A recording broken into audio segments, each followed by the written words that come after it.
ആഗ്രഹങ്ങളുടേത് കൂടിയാണ് കലോത്സവം. പക്ഷേ അത് മത്സരിക്കുന്നവർക്ക് മാത്രമല്ല, കാണാനെത്തുന്നവർക്കും അങ്ങനെ തന്നെ.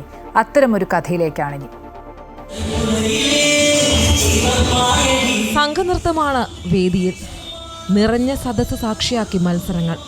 2 കുഞ്ഞി കണ്ണുകളിലേക്കാണ് ഞങ്ങളുടെ ക്യാമറ കണ്ണുകൾ ഉടക്കിയത്. കണ്ടാലറിയാം, സ്കൂൾ വിട്ടു വന്ന വരവാണ്. ക്ഷീണിതയാണെങ്കിലും നൃത്തം നന്നായി ആസ്വദിക്കുന്നുണ്ട്.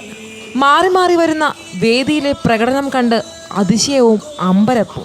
ഇടയ്ക്ക് കൈയടിക്കുന്നുമുണ്ട്. താളത്തിനൊത്ത ചലനമാണോ, തിളങ്ങുന്ന വസ്ത്രധാരണമാണോ, ഇനി അതോ ആടയാഭരണങ്ങളാകുമോ? എന്താകും ഈ കണ്ണുകളെ ആകർഷിച്ചത്? അരങ്ങിൽ തകർത്തവരെ അടുത്ത് കാണണോ എന്ന എൻ്റെ ഒറ്റ ചോദ്യത്തിൽ ഒപ്പം കൂടി. പേര് ആശിഷ.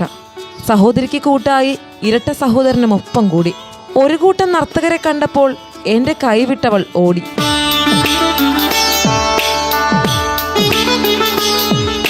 എന്തേ, എങ്ങനെയുണ്ട് എന്ന എൻ്റെ ചോദ്യത്തിന് മറുപടിയും ഉണ്ട് കേട്ടോ. നല്ല രസമുണ്ടായിരുന്നു. എനിക്ക് വലുതാവുമ്പോൾ ഇവരെ പോലെ ഇത് ഡാൻസ് കളിക്കണമെന്നാണ് എൻ്റെ ആഗ്രഹം. ഇത്രയും വലിയ കമ്മലൊക്കെ ഇട്ട് നല്ല രസമുണ്ട്. ഞാൻ ഇതുവരെയായിട്ട് ഈ കമ്മലൊന്നും കണ്ടിട്ടില്ല. എനിക്ക് ഈ ഡ്രസ്സൊക്കെ ഇടണം. എനിക്ക് വളരെ ഇഷ്ടപ്പെട്ടു ഡാൻസ്. അല്ല, ആശിഷയ്ക്ക് ഇതുപോലെ ഡാൻസർ മാത്രം ആയാൽ മതിയോ? ഇങ്ങനെ ആൻറ്റിയെ പോലെ മൈക്കൊക്കെ പിടിച്ച് ജേർണലിസ്റ്റ് ആവണ്ടേ?